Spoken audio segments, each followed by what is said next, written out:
Pergunta: em suas previsões na década de 50, no século passado, ocorrem dois pontos que gostaria de abordar. Um deles diz respeito à sua profecia de que até o ano 2000 os polos estariam livres pelo degelo e recebendo a luz solar, e que o signo de Peixes, portanto antes da era de Aquário, está fadado ao tempo de 2160 anos de tempo astrológico. Não existem contradições e profecia não concretizada. Ramatiz. Terceiro milênio não significa necessariamente era de Aquário para a espiritualidade. Conforme já foi dito várias vezes, os homens marcaram por conta própria o calendário de vermelho, estipulando que a era de Aquário começou no ano 2000, confundindo-a com o terceiro milênio da era cristã. E como podem ver, continua tudo na mesma. A era de Aquário, ou nova era, ainda não teve início, e é preciso que uma era termine para outra começar. Entendam que a espiritualidade não está ligada no caso à precessão de equinócios, mas a programação traçada para a evolução da Terra. Ainda estamos na era de Peixes no contexto da espiritualidade. Por isso falamos tanto que devem lembrar de Jesus, dos ensinamentos dele. Vocês estão com a mente em Aquário, porém vivendo em Peixes. E isso resulta também em cálculos imprecisos quanto à data da passagem do astro intruso. Da mesma forma que Kardec mencionou equivocadamente que Adão havia sido um sobrevivente do cataclismo ocorrido 4.000 anos antes de Cristo. Para vocês, no calendário da Terra, a era de Peixes começou há 2.000 anos, mas para a espiritualidade não.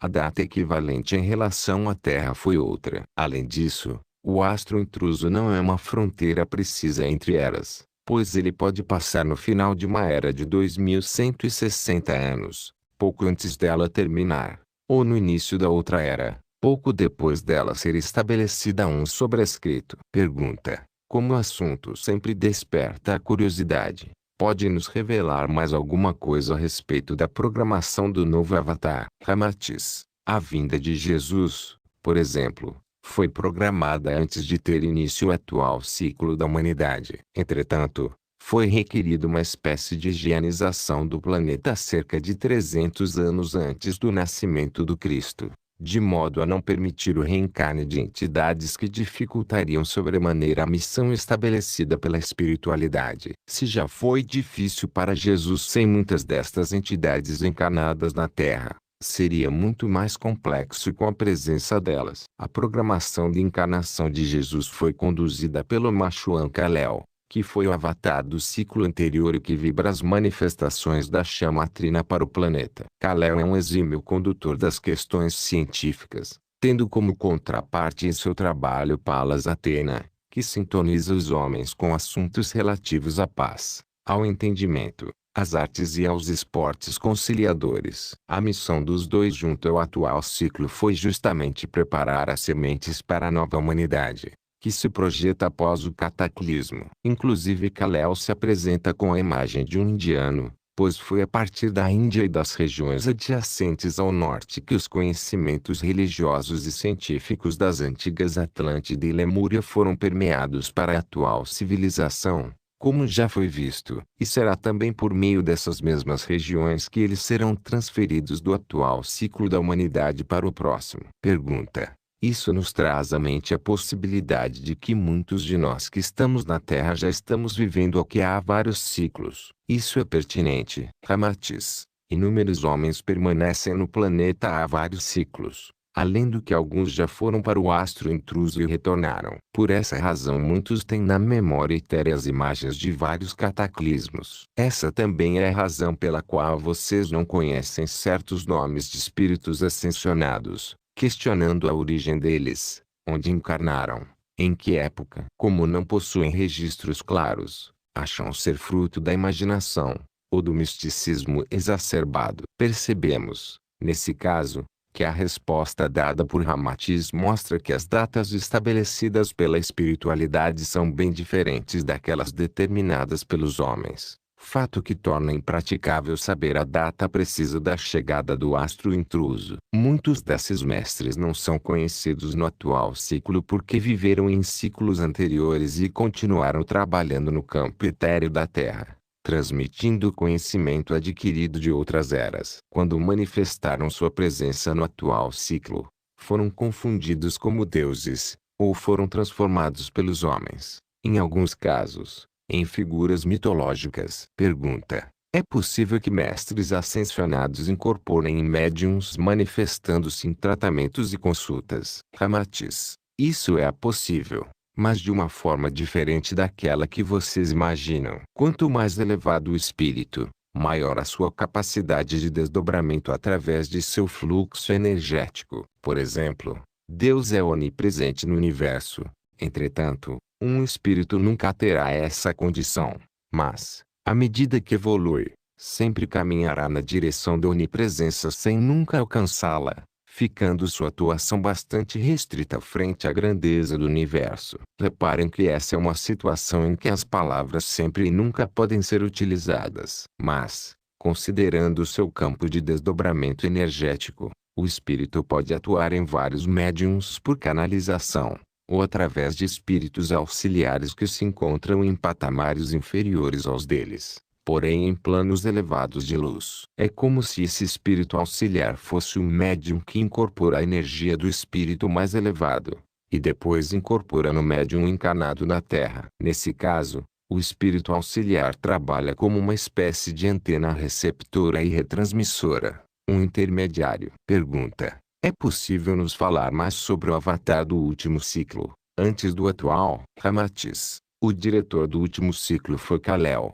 que permaneceu no atual ciclo para programar a vinda de Jesus. Assim, enquanto Jesus encontrava-se encarnado, Kal-El dirigiu a evolução espiritual da Terra a partir do cosmo, mantendo o equilíbrio necessário durante a ausência temporária do Cristo em missão no planeta. Pergunta: como poderia ser comparado o estado científico do atual ciclo planetário com o próximo? Ramatiz: no atual ciclo planetário existem duas correntes fundamentais que tomam caminhos diferenciados. A primeira, que investe na tecnologia voltada praticamente para o objeto material. Nessa corrente estão cientistas como aqueles preocupados com o desenvolvimento de armamentos e o comércio ilegal destes. Também formam esse grupo os técnicos voltados para a produção de drogas químicas que facilitem o fabrico mais apropriado de drogas viciantes. Já na segunda corrente estão os cientistas que trabalham para o bem da humanidade,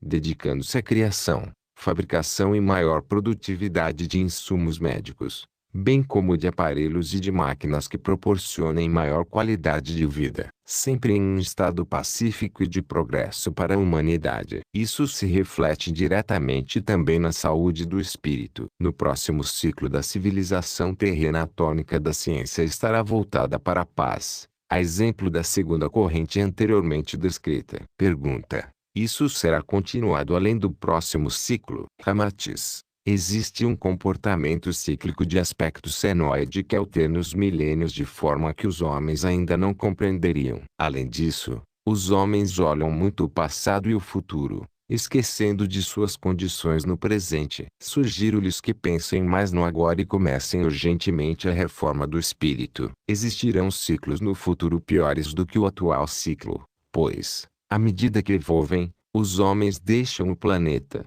que passa a ser habitado por hordas migratórias de outros orbes, superiores ou mesmo inferiores. Pergunta: existe uma menção sua antiga de que a Terra deverá libertar-se, após o cataclismo, tornando-se um orbe onde o senso de responsabilidade plena será um dos principais objetivos. E acrescenta que os futuros habitantes hão de cooperar na modificação do seu novo ambiente e solucionar todos os problemas difíceis e onerosos, que ainda pesam ou agravam a vida. Isso não contradiz a ideia de que o planeta não é o plano ideal, e que muitas infelicidades se repetirão. Ramatiz: vamos recordar o que ocorreu na história da atual civilização. Se considerarmos os acontecimentos que vão do primeiro milênio até a vinda de Jesus no 11º milênio, a vida na Terra era marcada por profunda ignorância e violência. Vide inclusive as orgias e esportes sangrentos que marcaram a civilização romana. O advento da era cristã trouxe então novo alento em todas as áreas da sociedade, que se tornou mais humana à medida que desenvolvia as artes, os esportes ou a tecnologia, mas não o bastante para diferenciá-la sobremaneira das civilizações antigas, visto as injustiças, bacanais, guerras e assassinatos que ainda ocorrem em larga escala. Até nos esportes, certas condições antigas permanecem, como as lutas livres, o boxe e a caça. Desta vez, após a passagem do astro intruso, o processo de higienização do planeta resultará numa população espiritual mais equilibrada, porém ainda com muitas imperfeições a vencer. Se não vejamos, existem atualmente em torno da Terra ou nela encarnados cerca de 20 bilhões de espíritos. Destes, 2/3 serão arremetidos ao astro intruso, permanecendo no planeta pouco mais de 6 bilhões que construirão a nova humanidade. A esse número serão somados os espíritos que desembarcam do astro intruso quando de sua passagem,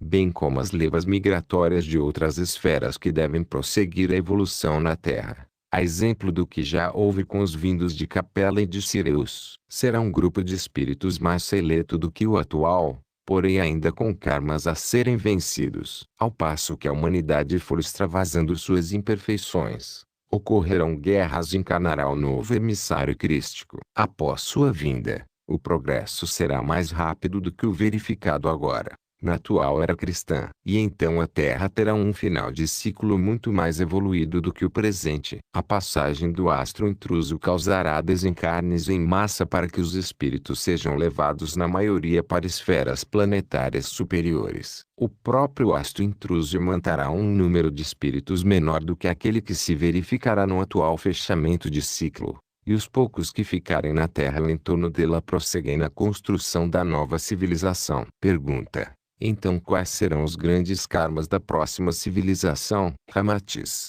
os homens da nova civilização conseguem ter uma conduta mais evoluída em termos espirituais à medida que o planeta evolui tecnologicamente. O sofrimento se reduzirá de tal modo que os karmas ficarão mais por conta dos desastres naturais, acidentes e doenças, com menos guerras e criminalidade no final do ciclo. A Terra não deixará de ser um planeta de provas e de expiações. Apenas será um educandário onde antes só havia o curso primário, mas que implantou, além de um novo curso primário mais aprimorado e equipado, um curso técnico com melhores professores e alunos mais interessados. Além do que a própria estrutura física do educandário sofrerá reformas de modo a dar maior conforto a quem nele estuda. A Terra será, assim, promovida no contexto da espiritualidade, mas continua sendo um planeta de expiações. É preciso entender que as imperfeições não são vencidas simultaneamente como muitos pensam e,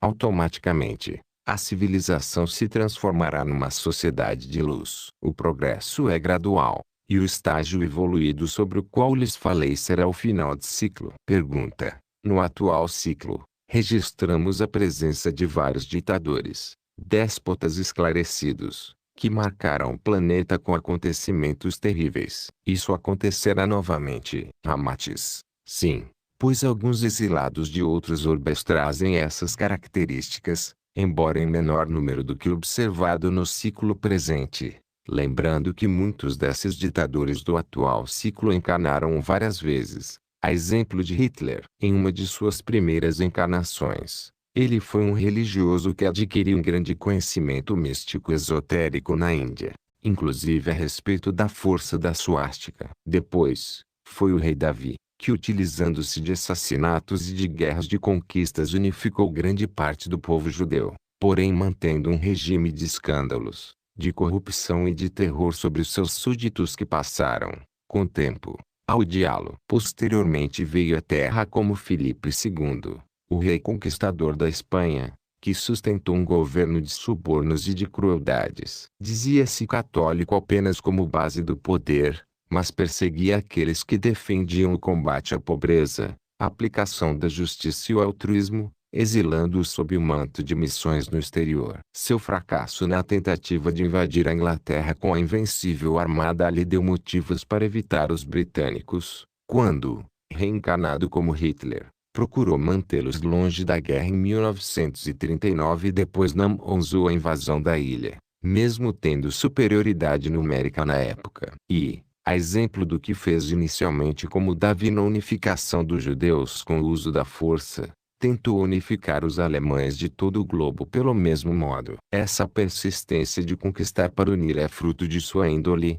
ambicionando poder, liderança total e veneração pessoal. Tanto que, como Hitler, também tentou unificar a Europa em torno de seu regime, criando governos títeres e convocando voluntários locais para reforçar seus exércitos. Seu ódio pelos judeus derivou do modo como foi tratado pelo próprio povo quando era o rei Davi. Foi um brutal gesto de vingança pessoal pelo orgulho ferido. Davi pode ser amado pelos judeus de hoje que não o conheceram, mas não pelos de sua época que conviveram com ele. Pergunta: dessas encarnações vinha, então, o conhecimento militar de Hitler, que apesar de ter sido um simples cabo na Grande Guerra de 1914 a 1918, no período 1939 a 1945 demonstrou ter certa intuição militar e estratégica, Ramatiz, e também profundo conhecimento político para destruir seus adversários. A conquista de Jerusalém como rei Davi e a participação em inúmeras batalhas lhe proporcionaram o cabedal necessário para as reencarnações seguintes como líder militar. E da mesma forma que acreditou na sua inteligência quando Davi, também acreditou como Hitler que seria possível destruir a União Soviética em 1941. O Golias da época. Seus primeiros passos como chanceler da Alemanha em 1933 foram verdadeiras cópias de suas atitudes como Davi, visando ganhar o poder absoluto. E da mesma forma que Davi contou com escribas que lhe foram favoráveis nos registros históricos, uma forma de reativar convenientemente sua imagem como ícone de união dos povos judeus, ele também contou, como Hitler, com o Ministério da Propaganda, chefiado por um antigo filisteu, reencarnado com o nome de Paul Giuseppe Goebbels. Inúmeros líderes do partido nazista eram originários de povos que lutaram contra os judeus, como os cananeus, os edomitas, os madianitas, bem como alguns cristãos perseguidos, entre outros. Pergunta: posso aproveitar a oportunidade e questionar sobre o que aconteceu na verdade quando o parlamento alemão, Reichstag, foi incendiado em 1933. Existe enorme mistério de como um único homem poderia ter feito aquilo. Ramatiz: porque ele não fez sozinho. Alguns homens das tropas de assalto invadiram o prédio à noite e colocaram combustível em vários pontos ateando fogo, em incêndios quase simultâneos, o que não poderia ter sido feito por apenas um homem. O holandês Marinus van der Lubbe esteve realmente no prédio do parlamento na noite do incêndio, porém foi acusado isoladamente por conveniência, admitindo a culpa sob tortura. Inicialmente foi-lhe prometido ser deportado se admitisse o crime. Ao invés disso, foi executado e posta em prática a conspiração legalizada que perseguiu os partidos políticos adversários, culpando-se os comunistas, e sendo implantada a ditadura. Inúmeras mentiras similares assombram a história da Terra e passam a serem vistas como verdades. Capítulo 5. A Terra atual. Pergunta: grandes cataclismos e pequenos cataclismos. Um dos karmas da Terra é conviver com eles. Ramatiz: os pequenos cataclismos, que se apresentam nos desmoronamentos localizados, erupções vulcânicas, enchentes regionais, incêndios florestais, entre outros, são meios da humanidade recordar de que ela está vivendo em um mundo de provas. Eles fornecem, momentaneamente, uma fotografia do que foi o passado, o último apocalipse, assim como será o próximo. Entretanto, poucos homens sentem o que isso representa. A maioria tenta ignorar os fatos, descartando-os por não estar vivenciando-os de perto, e, quando muitos sendo solidários à distância com as vítimas. Outros tentam fechar seus olhos, porque já passaram por cataclismos que estão registrados no subconsciente, situação inconveniente que os amedronta. Porém, o principal não ocorre, que é a meditação sobre uma vida de provações e os significados destas. Pergunta: então, isso que os homens denominam de atos de Deus, o descontrole da natureza, são, na prática, provações que os alertam para o pior? Ramatiz: o que os homens denominam de atos de Deus, na realidade, São atos das imperfeições humanas, plasmados sobre o equilíbrio divino que lhes foi concedido pela natureza. O negativo não acontece se nenhuma força o gerar, e o que a humanidade herda são seus próprios gestos, considerando que Deus não promove o negativo, nem sustenta o desequilíbrio. Pergunta: essa sua assertiva demonstra que os homens provocam suas próprias catástrofes. Ramatiz: tanto as individuais quanto as coletivas. Esse tem sido fruto do livre-arbítrio que amorosamente Deus lhes permite. A natureza é o palco onde os atores da vida desempenham seus papéis críticos sobre eles mesmos. Ninguém conseguirá, na realidade da evolução, desempenhar papel relativo a outro, porque a verdade é intransferível nesse caso. E, além de não serem atores com bom desempenho, os homens ainda se prestam a destruir o teatro que os abriga. Pergunta: o forte ciclone ocorrido em março de 2004 no sul do Brasil, o qual foi classificado por alguns de furacão do tipo I, pode ser entendido como uma prévia anunciadora dos efeitos do astro intruso. Ramatiz: à medida que o astro intruso se aproxima da órbita de um planeta, mesmo ainda que de certo modo distante, ele emana suas vibrações negativas para aquele orbe, acentuando as imperfeições dos habitantes locais e gerando acidentes climáticos como o furacão mencionado. Quanto mais ele se aproxima, mesmo ainda há 2 ou 3 centenas de anos, começam a acontecer no planeta precipitações climáticas e geográficas inéditas, como abalos sísmicos em lugares onde não ocorriam, fortes ressacas, tornados e furacões, entre outros. Tais vibrações se constituem não apenas em prévias dos processos que detonarão futuramente o cataclismo, mas também em correntes magnéticas que já começam a associar a sintonia do astro com seus potenciais ocupantes que ainda vivem na Terra. Verifica-se, ainda, o enfraquecimento do magnetismo em torno da Terra, de modo que, em termos espirituais, as emanações benéficas do Logos se tornem também amortecidas, gerando a expansão do materialismo e dos desvios de toda a ordem. Enquanto, em termos físicos, regiões diversas, como a do Atlântico Sul, por exemplo, se tornem mais vulneráveis ainda às radiações cósmicas, trazendo superaquecimento e inúmeros transtornos climáticos como o furacão no sul do Brasil, e outras perturbações que já vêm ocorrendo como fortes ondas no oceano, violentas tempestades de gelo, e distúrbios no que tange a vegetação à beira-mar. Pergunta: a Terra, então, fica desprotegida contra meteoritos e outras partículas? Ramatiz: sim, principalmente quanto às partículas elementares, ou subatômicas, que se originam de explosões solares no universo, na Via Láctea ou em outras galáxias, e que são lançadas à velocidade da luz, ou quase, bombardeando o planeta continuamente. São partículas de tamanho bastante reduzido, porém com alta carga energética, as quais causam danos sérios à camada de ozônio, da mesma forma que os meteoritos e similares, que atravessarão com mais frequência a atmosfera na forma de pequenas bolas de fogo. Pergunta: e isso faz recrudescer a violência humana, gerando crimes, guerras e suicídios? Ramatiz: os valores negativos afloram nos espíritos,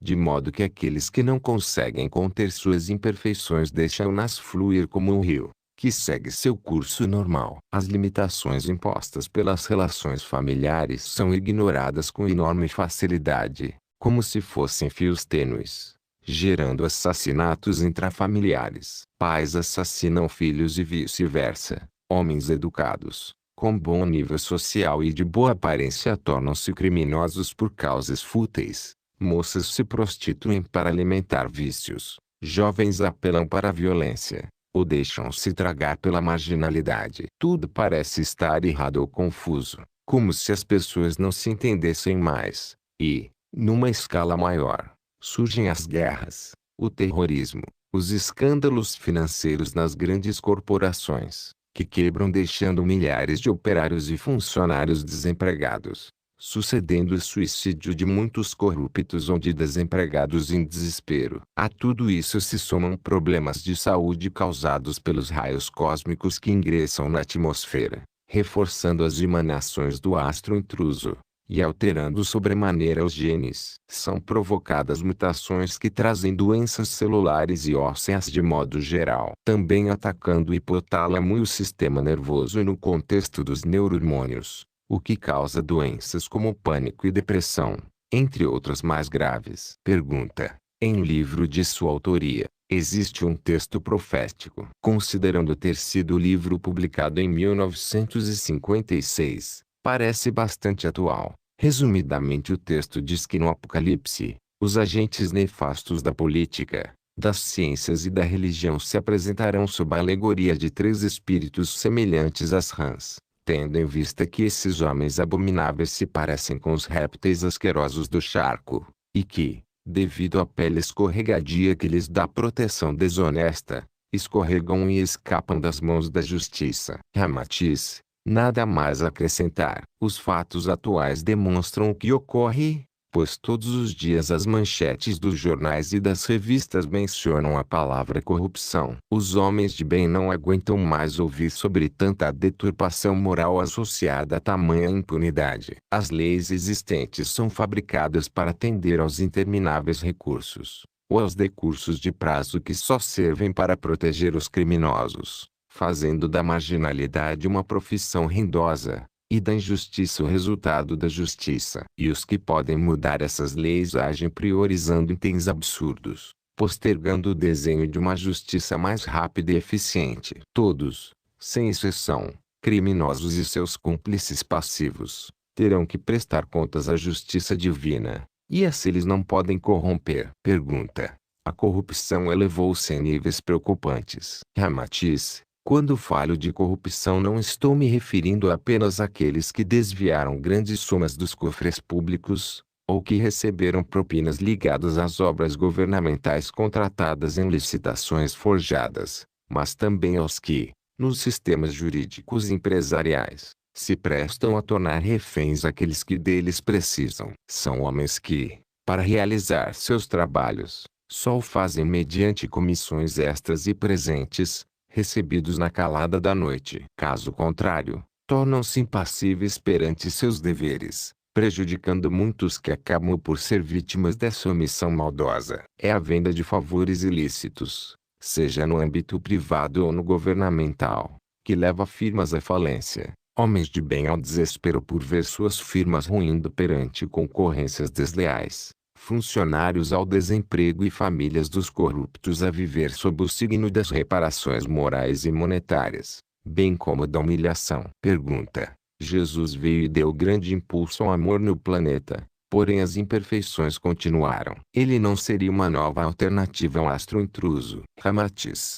a missão de Jesus não foi obrigar ou impor, mas ensinar os homens sobre o uso adequado do livre-arbítrio, não somente como liberdade de ação, mas também como liberdade do próprio espírito, quebrando os grilhões das imperfeições. O resultado, entretanto, todos sabem. Se Jesus reencarnasse nos dias atuais, seria acusado de impostor a terrorista, além de outros títulos comuns hoje em dia para as pessoas que não agradam e que de alguma forma devem ser afastadas. Apenas não seria novamente crucificado porque ele mesmo deu o exemplo do que significou sua morte bárbara, mas seria atirado nas masmorras da maledicência, das acusações infundadas e do falso testemunho, sendo ridicularizado nos jornais e nos programas de televisão. Jesus só é honrado por muitos homens porque viveu no passado e cada um desses falsos cristãos conta a história dele conforme interesses políticos,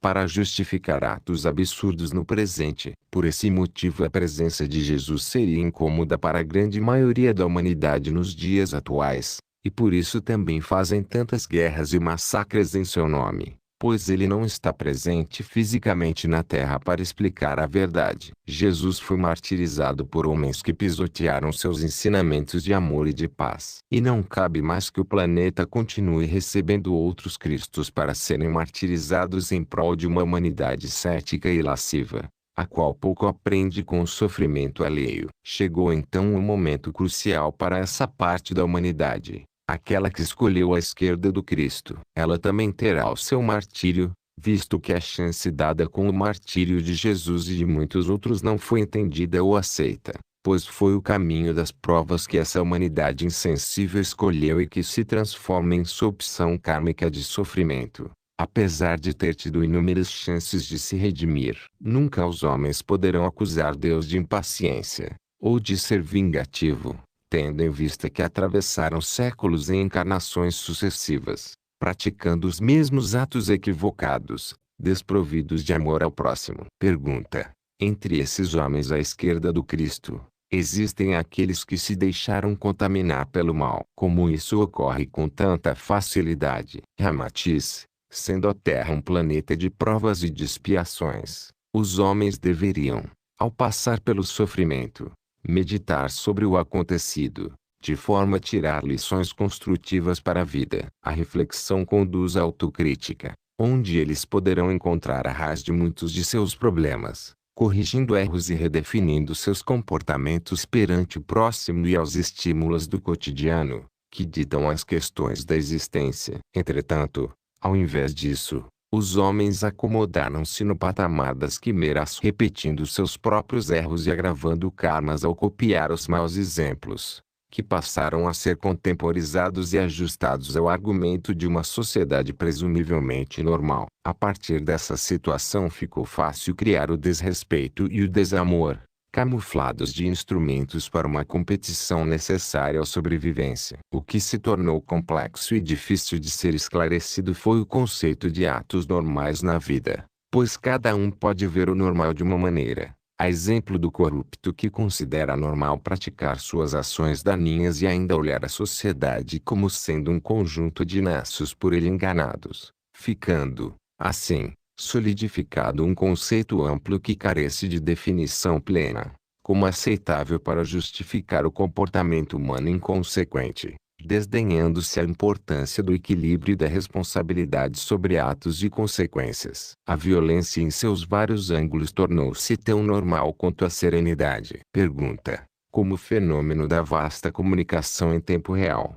que hoje se observa na Terra, pode influir por ocasião da passagem do astro intruso? Ramatiz: vamos partir de outro ponto. O homem criou a moeda com o intuito de utilizá-la como instrumento de troca e, com ela, a vida se tornou mais fácil, permitindo-se o acesso rápido aos bens e serviços que circulam na economia. Assim, a moeda é um instrumento importante para a evolução planetária, desde que bem utilizada e dentro dos princípios morais elevados. Entretanto, o que se vê na Terra é a ambição desenfreada, que cobiça a moeda para financiar prazer e luxúria. Os repetidos casos de corrupção parecem não ter fim, fazendo com que um instrumento tão útil se torne o motivo da perda da razão e dos excessos emocionais. O mesmo acontece com a comunicação em tempo real. Trata-se de instrumento que permite tornar a vida mais fácil em termos de aproximações humanas, realização de negócios,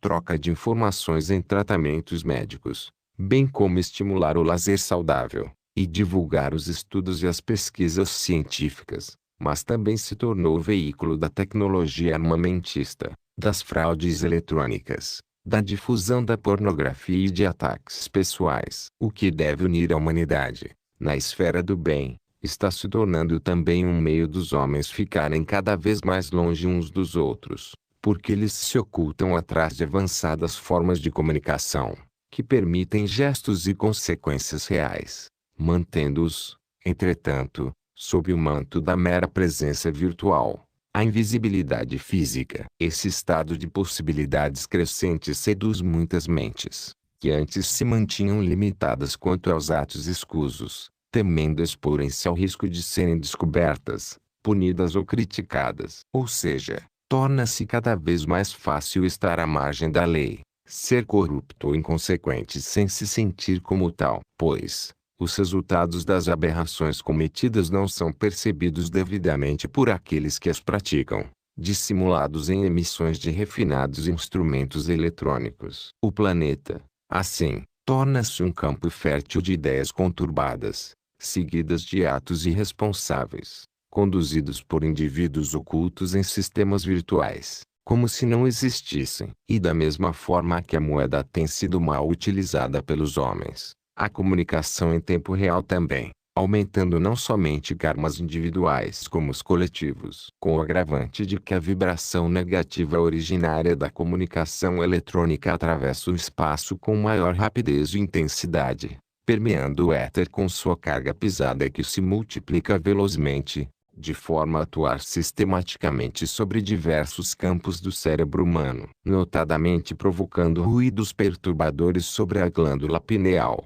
que se constitui em verdadeira antena humana ligada com o astral superior, fato que acentua o desequilíbrio de inúmeros indivíduos que já vinham desenvolvendo problemas psíquicos, carregados de patologias espirituais. Dessa forma, o mau uso da parafernália eletrônica gera enorme carga de atração negativa, que intensifica a conexão com o magnetismo contraproducente do astro intruso. Pergunta: no caso da comunicação em tempo real, podemos contabilizar mais ganhos positivos do que negativos? Ramatiz: devemos avaliar os aspectos qualitativos. Minha preocupação principal não é com os benefícios trazidos para a humanidade em termos financeiros, ou em números globais, os quais devem ser encarados como ganhos naturais do progresso científico. A questão central é com o mau uso desse progresso e com a rapidez do seu efeito multiplicador na sociedade. Os homens precisam ficar atentos ao fato de estarem se tornando, muitas vezes, vítimas voluntárias de algo que não sabem usar devidamente. No momento que perdem horas, dias e meses conversando através de computadores, sobre assuntos irrelevantes, ou se cedendo mesmo em assuntos relevantes, deixam também de viver no senso da participação no cotidiano, lembrando que justamente a vida equilibrada em sociedade é que lhes permite desenvolver a sabedoria do amor e do perdão, de justiça e de compaixão. Como podem descobrir e sustentar sentimentos de tal natureza? Através de máquinas que lhes possibilitam apertar botões e disparar irracionalmente palavras em tiros de longo alcance, sem mesmo verem quem estão atingindo. A questão assim não é com a existência do meio de comunicação em si, que é altamente produtivo desde que usado de modo racional, abominando-se os excessos de qualquer natureza. É claro que em termos globais, a comunicação em tempo real traz para o planeta benefícios incalculáveis. Mas também, por força de sua bipolaridade, ela possibilita equívocos preocupantes que despertam, por exemplo, exageros em torno do sexo, bem como nas possibilidades de atos anônimos, no despertar de valores duvidosos que acabam por se solidificar na índole dos indivíduos, criando alguém aparentemente equilibrado no mundo real, mas transformando-o sem limites do mundo virtual. Nessa questão o homem esquece que ele é um só, seja utilizando ou não uma máquina,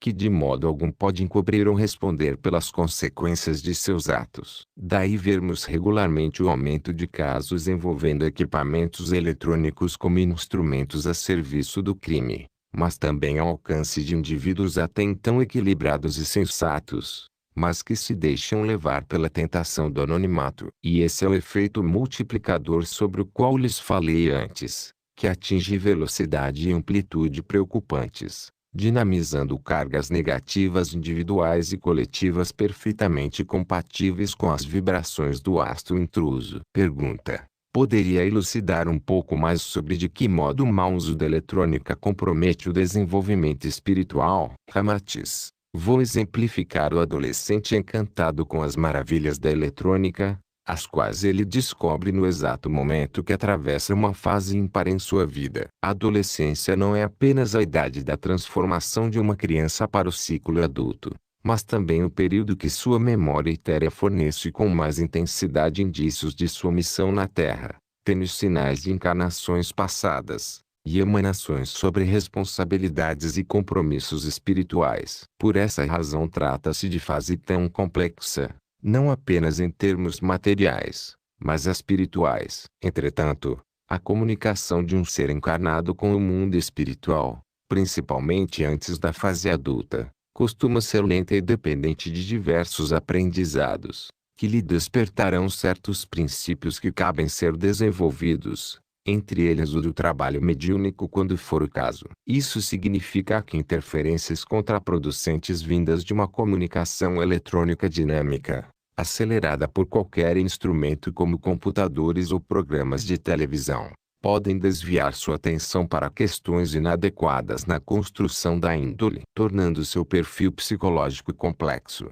pleno de dúvidas e de contradições perniciosas. Cria-se, desse modo, um embate decisivo entre o mundo espiritual, invisível, etéreo que respeita o livre-arbítrio, ciente do tempo de cada homem no aprendizado, com o mundo material da comunicação em tempo real. A grande maioria dos agentes deste último não está preocupada com as consequências de seus atos, que são premiados na Terra pelas respostas monetárias. O cuidado que envolve as consequências dos fluxos de informação descarta a edificação de seres voltados para Deus. Esse ponto é plenamente desprezado em sua essência, o que gera apelos decisivamente malpropícios, objetivando as descobertas do adolescente, principalmente nas questões sexuais, cujos exageros não apenas conduzem a riscos de doenças, mas também ao apego à matéria, drogas, preocupações fúteis, e formação de gangues, de modo a associar posse do dinheiro,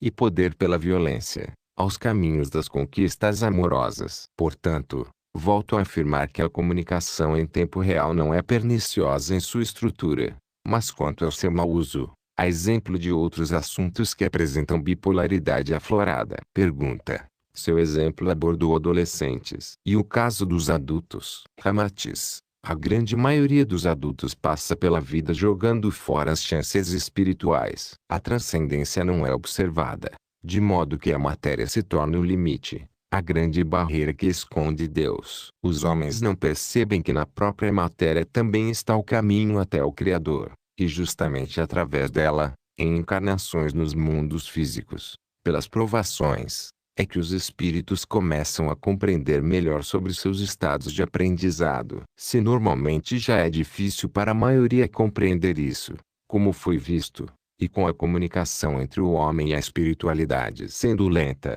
o mau uso da tecnologia da informação na Terra provoca ruídos muitas vezes irreversíveis nos campos psíquicos, dificultando aprendizados e desviando rumos. A rapidez das comunicações, e a possibilidade do anonimato virtual acendem em muitos a tentação de agir sem serem descobertos. Surgem então os grandes escândalos nas empresas e nos governos, os golpes virtuais, a divulgação em larga escala de imagens de pedofilia com o envolvimento de religiosos, e outras mazelas que crescem assustadoramente pela irresponsabilidade humana, provocando consequências verdadeiramente brutais, que levam seres ao desespero, famílias à desagregação, rancores estigmatizados pelas gerações, e vinganças cruéis. Um simples ato de cobiça pode desencadear tudo isso, formando na atmosfera denso etérea da Terra as vibrações negativas que anunciam o final dos tempos na Terra para muitos que aqui estão. Pergunta: mas a comunicação em tempo real também não informa em tempo real sobre aqueles que fazem mau uso dela? Ramatiz: é o que parece acontecer, porém não em tempo real, mas de maneira defasada e que acaba por cair em um antigo problema da Terra: o esquecimento humano. Os homens têm por hábito lembrar apenas o que lhes interessa, descartando rapidamente fatos que lhes molestam o ego, justamente pelo esquecimento que conduz à impunidade. As crises e as aberrações se repetem. Desafiam os poderes constituídos na Terra de modo irreverente, criando-se sobre os atos descobertos e reprovados as raízes de novas ações malignas, muitas vezes com a anuência desses próprios poderes constituídos. Isso demonstra estarem os homens mais preocupados em aprimorar suas capacidades abusivas do que em despertar no íntimo as considerações divinas da evolução espiritual. Os homens esquecem até que são mortais,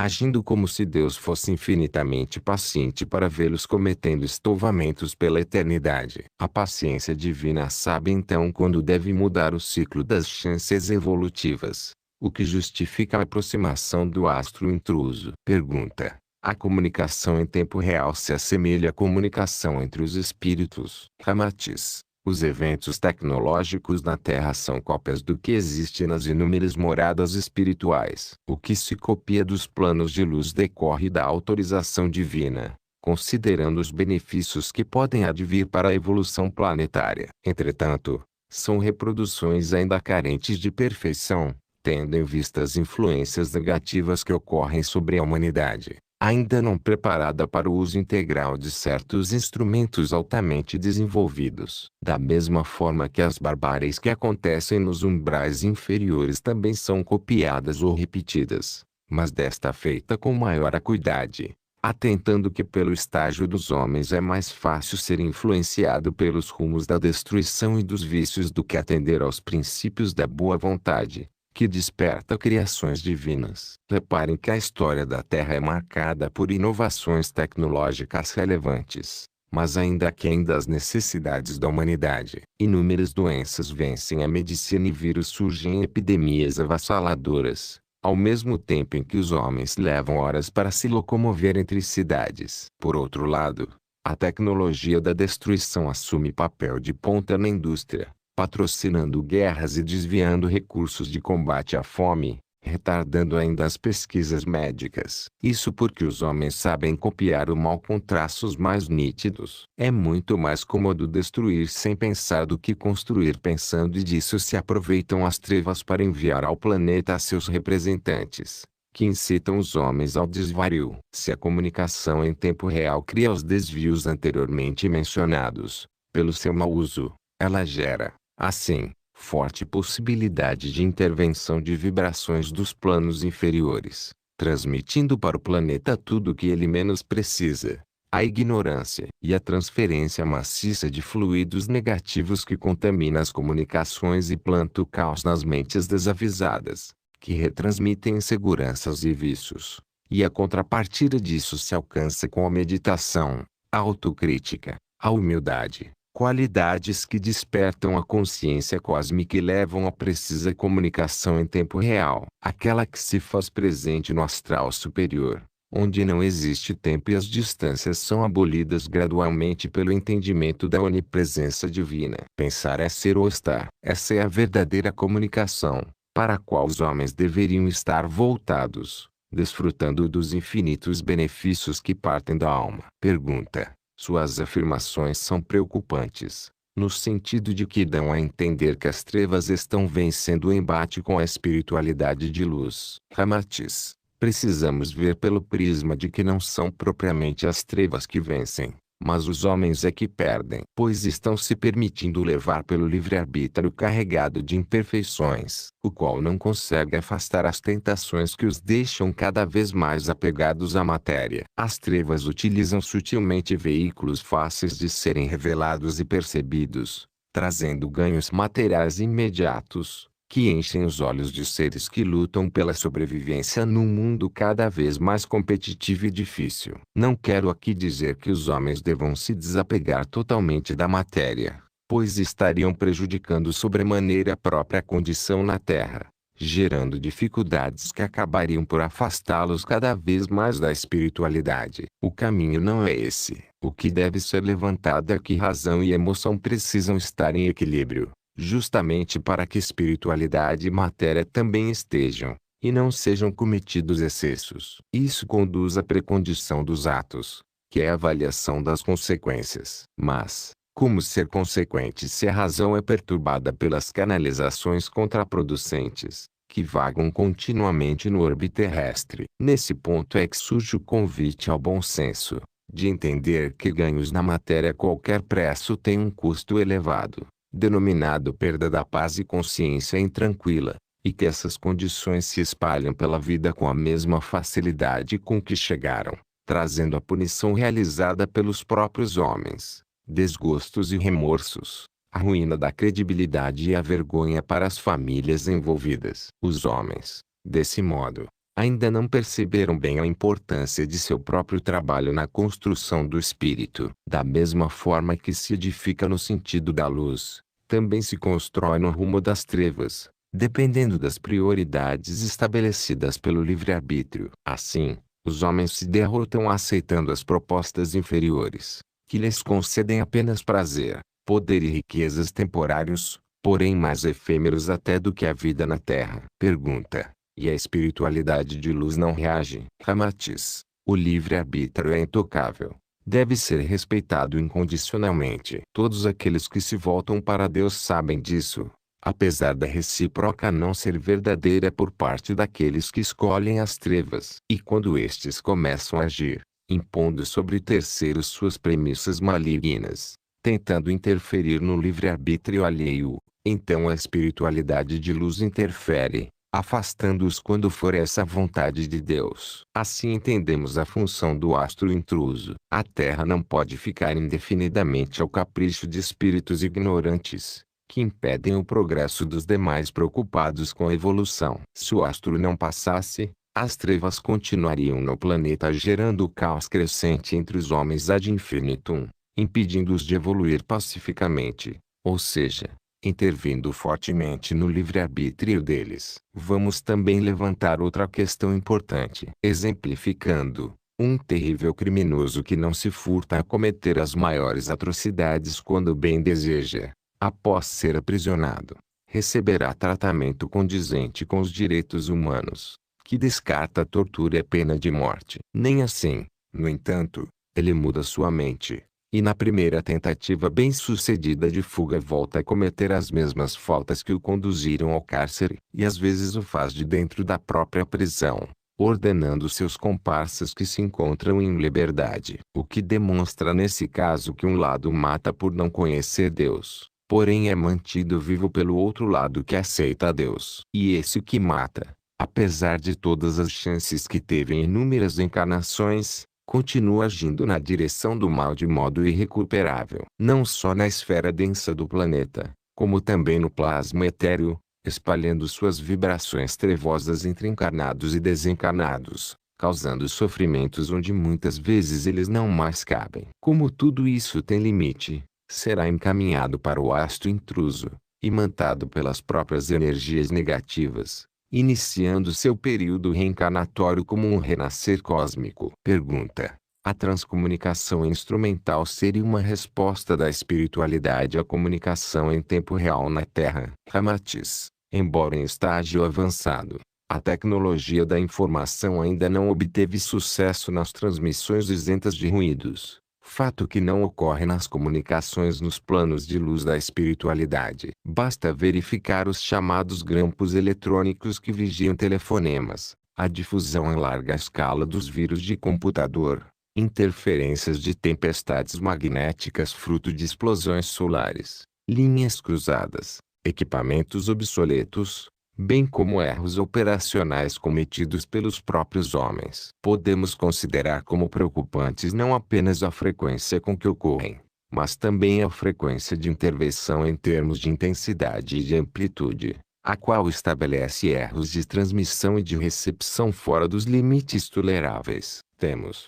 assim, duas situações inteiramente opostas. A primeira, nos planos de luz onde a comunicação tem a sua origem, transmissão e recepção plenamente identificada e não sujeita a deturpações dos campos mentais envolvidos. A segunda, os meios de comunicação na Terra, sujeitos às dificuldades físicas que envolvem os próprios aparelhos, os problemas de interpretação e de entendimento, resultantes de indivíduos mal informados, farsas e boatos, sem contar a interferência de entidades espirituais vindas de umbrais inferiores que provocam ruídos de várias naturezas, tanto magnéticos quanto agindo sobre o mental. Dessa forma, comunicações sujeitas ao processo entrópico negativo, à configuração da desordem. Ora, se homens com toda a tecnologia de que dispõem enfrentam tais questões de difícil solução, então teriam enormes dificuldades de conduzir a bom termo a transcomunicação instrumental em larga escala. Mais do que o aspecto técnico, eles seriam passíveis de um problema maior: a credibilidade das transmissões e das recepções. Considerando ainda que da mesma forma que alguns desejam sintonizar imagens ou sons originários de planos de luz, outros desejam também sintonizar imagens e sons de umbrais inferiores, cujas entidades certamente promoveriam programas voltados para sexo, vícios e violência, atraindo o grande público em canais de televisão na Terra. Seria o caos da realidade sendo difundido pelo caos das comunicações. Sendo assim, o problema do embate na comunicação em tempo real permaneceria sem solução, pois não importam os instrumentos utilizados, mas os objetivos para os quais eles são utilizados, e por quem eles são utilizados. Pergunta. Sua posição então seria contra a utilização da transcomunicação instrumental? Ramatiz. Os homens precisam estar preparados para usar devidamente a transcomunicação instrumental. Caso contrário, ela se torna uma ferramenta também a serviço das trevas e da propagação do ceticismo, considerando que grande parte da humanidade a considera uma farsa. No momento, pesquisas devem ser conduzidas, mas o grande problema pode ser a divulgação e a utilização em larga escala dos resultados dessas pesquisas. Lembrando, também, que as armadilhas do misticismo são muito comuns nessa área. Pergunta. É possível que espíritos obsessores utilizem equipamentos elétricos e eletrônicos para atuar sobre suas vítimas? Ramatiz. Esse é o grande perigo, por exemplo, da utilização descontrolada da transcomunicação instrumental. Os homens esquecem que estão vivendo em um mundo de provas e de expiações, onde a maldade se manifesta com a mesma intensidade do bem. Deixam de se acautelar, imaginando que suas escolhas e práticas religiosas lhes protegem. Devem lembrar que a fé é importante, mas também é fundamental a construção e o fortalecimento dessa mesma fé pela vigilância. Como foi dito, livra-te dos ares que te livrarei dos males. Espíritos de índole negativa e obsessores poderiam se valer da transcomunicação instrumental para reforçar suas práticas. Mas cabe também abordar outro aspecto dessa questão, no que se refere ao uso comum de aparelhos elétricos e eletrônicos por obsessores. Vamos lembrar que um aparelho dessa natureza é neutro no sentido de sua utilização. Ele não tem vontade própria, mas é usado por alguma consciência visando qualquer objetivo. É o caso da televisão ou do rádio, que são meros veículos para a canalização de imagens e de som, transmitidos a partir de uma fonte emissora distante. E o usuário desses dois produtos, do som e da imagem, sintoniza na frequência que deseja. Existem, portanto, duas consciências atuantes, o emissor e o usuário, os quais se manifestam através de um ponto comum que é o aparelho de difusão do som e da imagem. Naturalmente, um obsessor pode agir através do aparelho eletrônico de várias maneiras. Uma delas é intuindo o obsedado a sintonizar determinada estação que apresente um programa que estimule vícios e negatividades que ele não consegue vencer. Enquanto assiste ao programa, o obsessor age pela sintonia mental, reforçando os estímulos emanados pelo programa. É o mesmo que colocar uma garrafa de vinho na frente do alcoólatra e o incentivar a beber. Outra forma é a de aproveitar o campo elétrico existente no aparelho ligado e, mesmo quando ele está em repouso, através de seu campo eletrostático, difundindo vibrações por meio dos momentos magnéticos. Em outras palavras, o obsessor direciona o seu magnetismo não através da carga elétrica, mas da corrente magnética existente em torno dela, com a finalidade de aumentar seu potencial de ação sobre o obsedado, em uma espécie de momento magnético induzido. Com isso, o obsessor potencializa sua ação nefasta. Por essa razão, não se deve dormir perto de aparelhos de rádio e de televisão, principalmente estando ligados. Tais aparelhos são veículos formais para a ação dos obsessores. Pergunta. Por que é comum então que a presença de obsessores em residências, por exemplo, cause constantes problemas sobre lâmpadas que queimam com frequência, máquinas e aparelhos domésticos com curtos e outros problemas na rede elétrica, se o obsessor se vale apenas do campo magnético e não do elétrico? Ramatiz. Porque ao induzir com seu magnetismo etéreo o fluxo magnético denso existente em torno do campo elétrico, o obsessor produz um novo campo magnético, variável, que por sua vez resulta em um campo elétrico induzido, afetando a fonte elétrica primária. Ou seja, um campo elétrico que foi induzido magneticamente, criando uma relação simétrica com a fonte elétrica do aparelho doméstico ou da lâmpada, numa espécie de corrente de refluxo. Assim, ao atuar sobre o campo magnético do aparelho, interferindo com seu magnetismo destrutivo, o obsessor gera campo elétrico que afeta também de forma destrutiva as fontes elétricas dos aparelhos numa sobrecarga, e o resultado final é a ação magnética danosa sobre o obsedado e uma forma elétrica eversiva sobre os aparelhos. Pergunta. Ao agir sobre o obsedado, através de campos magnéticos, o obsessor pode afetar também outras pessoas no recinto. Ramatiz. Os campos magnéticos são propagados em todas as direções, sendo ortogonais, ou perpendiculares, às cargas que os geraram. Assim, eles não seguem na mesma direção do movimento dessa carga, havendo espalhamento, sendo produtos vetoriais. Por conseguinte, pessoas que se encontram no mesmo ambiente do obsedado sentem muitas vezes a ação do obsessor. Essa é a razão pela qual algumas pessoas dizem não poder ficar perto de outras por sentirem peso estranho ou mal-estar.